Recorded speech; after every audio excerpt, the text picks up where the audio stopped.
There are so many religions in the world. Some worship many gods, and some only one. All of them teach different things a person must do to get to heaven. But wait, there is no way all of them can be right.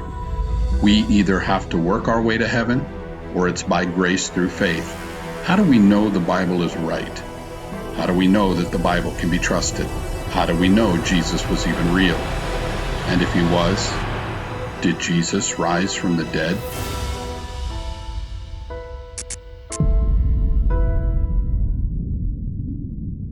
One of my favorite days of the year is right around the corner, and it's Resurrection Sunday. Now, I had a lot of questions growing up about the Bible and about religion and about the person of Jesus Christ. Over the next 5 videos, we're going to take a look at 3 undeniable facts that even atheists can't actually disprove. And you're not going to want to miss any of them. There are a ton of religions around the world, and all of them teach a different key requirement that a person has to do in order to go to heaven. For example, the Bible teaches that the key thing you need to do is believe on the Lord Jesus Christ by grace through faith. Islam, on the other hand, has a different key thing that they think you have to do. That you have to submit to Allah, who they believe is God, and then you have to fulfill the 5 pillars of Islam. Hinduism is another popular religion, and the key thing that they think you have to do is live righteously and do selfless things and gain knowledge. Now, there's no way that all of those religions are right. There are way more religions, but we can make it super simple, and we can divide them into 2 different groups. The group that requires works in order to get to heaven, and the group that requires no works in order to get to heaven. To make it even more simple, we can say that this group you get to heaven by works, and this group you get to heaven by grace.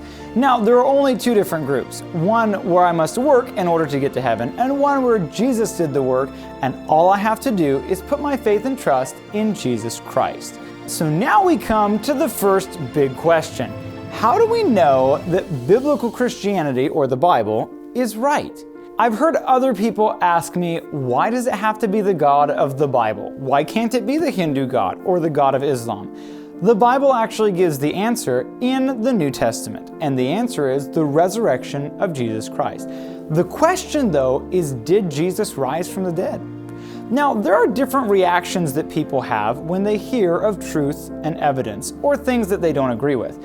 And we can see this in Acts chapter number 17 and verse number 31. Paul was preaching, and he said, "Because he hath appointed a day in the which he will judge the world in righteousness by the man," that's Jesus, "whom he, God, hath ordained, whereof he hath given assurance unto all men, in that he hath raised him," Jesus, "from the dead." And then the people heard this in verse 32. "And when they heard of the resurrection of the dead, some mocked, and others said, We will hear thee again of this matter. So Paul departed from among them. Howbeit certain men clave unto him, and believed." See, when people heard that Jesus rose from the dead, even thousands of years ago, some mocked, some dismissed it, and other people chose to believe. And those 3 reactions still happen today. What would be the point of mocking or dismissing it when you haven't even looked at the facts? And you might be super surprised where the evidence actually leads. Now, it's pretty normal for people to have a hard time believing that a person 2,000 years ago actually rose from the dead. The account of Jesus can seem like it's not very likely, but I think that if we honestly look at all the reasons that people give of why they think Jesus was a fake or a legend, that's even way more unlikely. We're going to climb into the car of logic and reasoning, and I hope you come with me. And over the next 5 videos, we're going to look at the facts and arrive at a destination of truth. Is that where God and the Bible are the only answer, or is it where it's not the answer? Well, let's find out. If we take the Bible and we look at it just as historical research, it can only offer answers of probability. Oftentimes, people that express disbelief in God and the Bible and dismiss things like that are on the basis of thinking that it's a fairy tale and it's blind faith and there's no actual evidence for it. But over the next few videos, I'm going to do my best to approach the New Testament as an ancient historical manuscript that's been handed down and treat it just like we would any other historical document. Now, it's important because you don't need to believe that the Bible's inspired or preserved or God's perfect word in order to follow along in these videos and draw your own conclusions, even though I think that it is inspired and preserved and God's word. My goal is to answer the question of if the resurrection could have really happened. Our research is going to show that having faith in the resurrection is or is not a good idea and reasonable based on evidence. Before we look at the 3 facts of history that surround the resurrection of Jesus, we need to ask an important question. Why is the resurrection proof that Jesus is God?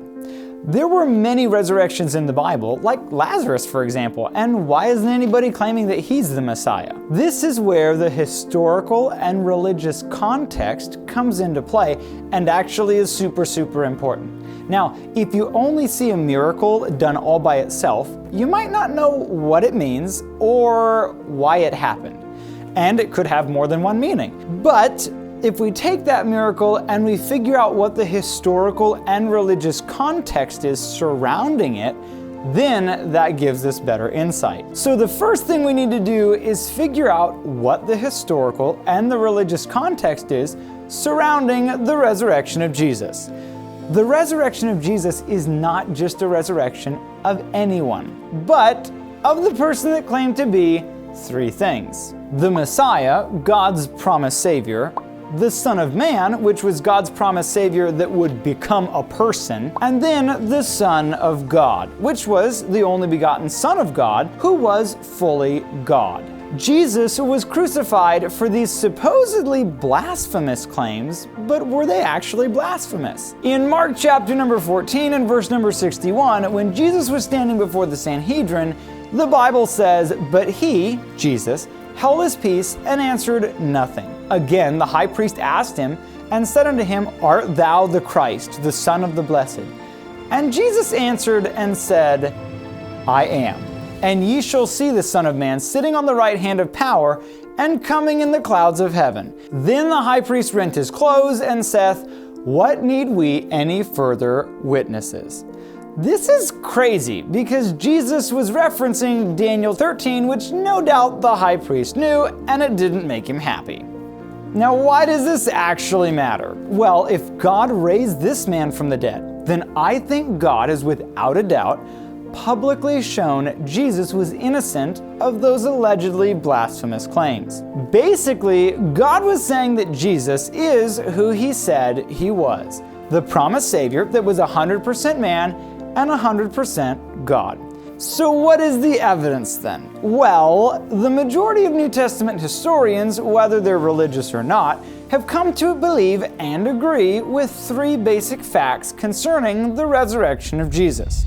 And the first, well, I'm out of time for today. So if you want to know, you're going to have to check out the next video. But let's do a quick recap just to make sure you understand the context that we're looking at before we're done. There are 2 main groups that all religions fit into, either salvation by works or by grace.